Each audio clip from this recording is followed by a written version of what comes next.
যেদিন থেকে এই হাদিসটা আসলে আমি শুনেছি, এবং আমার মনে হয় আমার জীবনে মুখস্থ করার ক্ষেত্রে প্রথম অথবা দ্বিতীয় তৃতীয় এরকমের মধ্যেই হবে এই হাদিসটা, যেখানে রাসূলুল্লাহ সাল্লাল্লাহু আলাইহি ওয়াসাল্লাম বলেছেন, মান সালাকা তরিকান ইয়ালতামিসু ফীহি ইলমান সাহহালাল্লাহু লাহু বিহি তরিকান ইলাল জান্নাহ, ও কামা ক্বালা আলাইহিস সালাতু ওয়াসসালাম।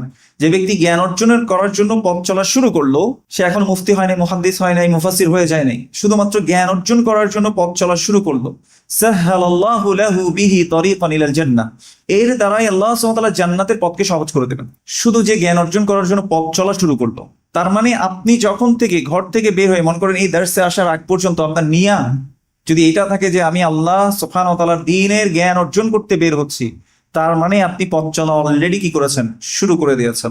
এবং আসার পরেও এখানে কি হচ্ছে আপনি দেখতে পেলেন যে রাসূল সাল্লাল্লাহু আলাইহি ওয়াসাল্লাম এটাকে রিয়াদুল জান্নাহ বলে সম্বোধন করেছেন, জান্নাতের একটা বাগান তিনি কি করেছেন, সাথে তুলনা করেছেন এই জিকিরের মজলিসগুলোকে। আরেকটা হাদিসে রাসূলুল্লাহ সাল্লাল্লাহু আলাইহি ওয়াসাল্লাম বলেছেন, ওয়া মাজতামা কওমুন ফি বাইতিন মিন বুয়ুতিল্লাহ ইয়াতলুনা কিতাবাল্লাহ ওয়া ইয়াতাদারাসুনাহু বাইনাহুম ইল্লা নাযালাত আলাইহিমুস সাকিনাহ ওয়া গাশিয়াতুহুমুর রাহমা ওয়া হাফাতুহুমুল মালায়েকা ওয়া যাকারাহুমুল্লাহু ফি মান ইনদাহ। দেখেন এটা এত বড় একটা নিয়ামত, আপনি যদি কখনো অনুভব করেন না, আপনি এটাকে অনুভব করে শেষ করতে পারবেন না।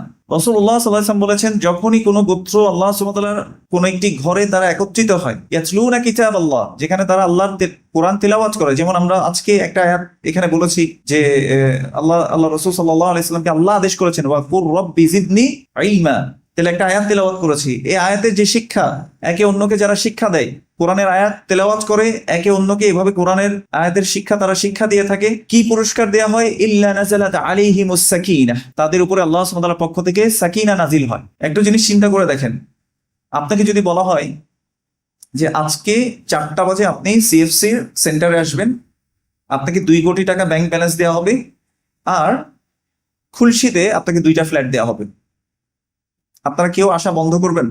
এই 4টা বাজে কে কাকে আর কার আগে আসা যায় সেটা চিন্তা করবেন না? কেন জানেন? কারণ দুনিয়াবি যে জিনিসটা এটা চোখে দেখা যাচ্ছে, এবং মানুষ টাকা, ফ্ল্যাট, গাড়ি, এই জিনিসগুলো কেন চায়? আসলে সুখের জন্য, সাকিনার জন্য, শান্তি যাতে সে অনুভব করে। কিন্তু আমরা ভুলে যাই মানিস সালাম, কে শান্তিময়, কে সালাম? আল্লাহ। রাসূলুল্লাহ সাল্লাল্লাহু আলাইহি ওয়াসাল্লাম কি দোয়া করতেন? আল্লাহুম্মা আনতাস সালাম, হে আল্লাহ আপনি শান্তি, ওয়া মিনকাস সালাম, আপনার কাছ থেকেই শান্তি আসে, তাবারাকতা ইয়া যাল জালালি ওয়াল ইকরাম। তাইলে এই যে শান্তির জন্য 4টা বাজে, আমি মনে করেছি যে 4টা বাজে আসলে 2 কোটি টাকা পেলেই আমার শান্তি হবে, খুলশিতে 2টা ফ্ল্যাট পেলেই আমার শান্তি এসে যাবে। না, শান্তির মালিক কে? আল্লাহ। দেন কে? আল্লাহ।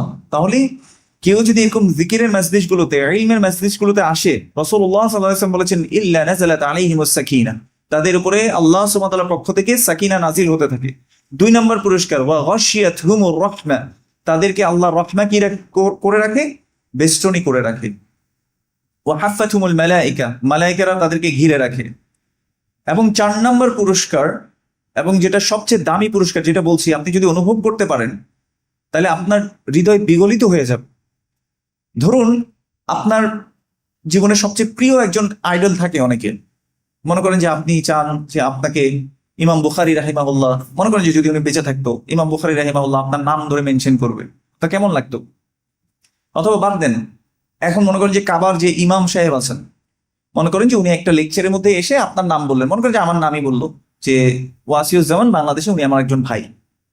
আমি কি করবো বলেন তো? ওই অংশ কেটে হোয়াটসঅ্যাপের মধ্যে দিব, স্টোরিতে, ফেসবুকে দিব, ফেসবুক স্টোরিতে দিব, তারপর হচ্ছে ইনস্টাগ্রামে দিব, টুইটারে দিব, সবগুলো সোশ্যাল মিডিয়াতে আমি দিব। কেন? আমার প্রিয় একজন মানুষ আমাকে কি করেছে? মেনশন করেছে। কিন্তু চিন্তা করে দেখেন, এই প্রিয় মানুষগুলো, আমরা যাদেরকে প্রিয় মানুষ মনে করছি, এদের মালিকও কে? আল্লাহ। তো সকল মালিকদের মালিক যিনি, তিনি যদি আমাকে মেনশন করেন, এটা কি আরো বেশি মানে দামি জিনিস না? তাহলে কেমন হবে বিষয়টা আল্লাহ যদি আপনার নাম ধরে মেনশন করেন? তো রাসূলুল্লাহ সাল্লাল্লাহু আলাইহি ওয়াসাল্লাম বলেছেন, যারা এরকম ইলমি মজলিসগুলোতে আসবে, ওয়া যাকারাহুমুল্লাহু ফি মান ইনদাহ, 4র্থ পুরস্কার হচ্ছে আল্লাহ সুবহানাহু ওয়া তাআলার সামনে যে সম্মানিত মালায়েকারা আছে, এদের সামনে আল্লাহ সুবহানাহু ওয়া তাআলা এই বান্দাদের নাম ধরে মেনশন করবেন, আল্লাহ তাদেরকে স্মরণ করবে। সুবহানাল্লাহ। তাহলে ইলমের মজলিসগুলোর এত বেশি ফজিলত হয়েছে।